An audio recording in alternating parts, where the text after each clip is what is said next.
दिमाग एक्टिव करने की बातें की जाती हैं। दिमाग एक्टिव करने का मतलब ये होता है कि आप अपने आसपास के चारों तरफ होने वाली जो चीज़ें हैं उसके बारे में आप क्या सोच रहे हैं, और सोच रहे हैं तो सही सोच रहे हैं, गलत सोच रहे हैं, उसका एनालिसिस कर रहे हैं, उसका ऑब्जर्वेशन कर रहे हैं। दिमाग एक्टिव रहने का मतलब यही है। सोचता तो सब कोई है, लेकिन अगर आप उसको अपने ग्रोथ में जोड़ते हैं सारी चीज़ों को, तो दिमाग का असली एक्टिव होने का मतलब वही है।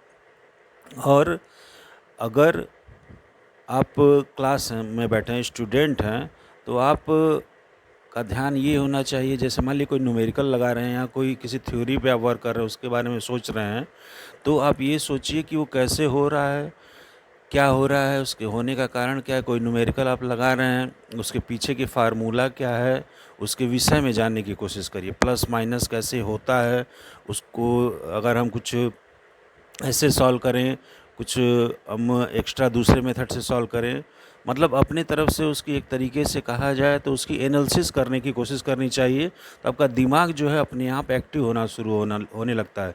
जैसे आप गलत सोचते हैं, सही सोचते हैं, उस न्यूमेरिकल के बारे में गलत आप लगाते हैं, सही लगाते हैं। मान लीजिए लगाते हैं, अचानक गलत हो जा रहा है, लगाते लगाते गलत आंसर आ रहा है, लेकिन आप उस क्वेश्चन से सीखेंगे। अब देखिए कहाँ मिस्टेक हो रहा है, उसको दूर करिए। आप एग्ज़ाम्पल लगाइए, एग्ज़ाम्पल जो क्वेश्चन उनको लगा के देखिए। उनको जब लगाएंगे, क्वेश्चन लीजिए, फिर उसका आंसर अगर गलत आ रहा है, सही आ रहा है तो ठीक है, गलत आ रहा है तो उसको एक बार एनालिसिस करिए, उसकी एग्ज़ाम्पल जो गिवन एग्ज़ाम्पल उसका सॉल्यूशन है। आपका माइंड अपने आप जो है एक्टिव होना शुरू हो जाएगा और सही डायरेक्शन में काम करना शुरू हो जाएगा। जैसे मान लीजिए फिजिक्स है, केमिस्ट्री है, या कोई भी अदर सब्जेक्ट है, उसी कॉन्सेप्ट पे जाइए।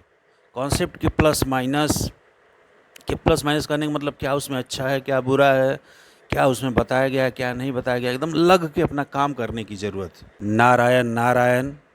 जय हिंद। नमस्कार।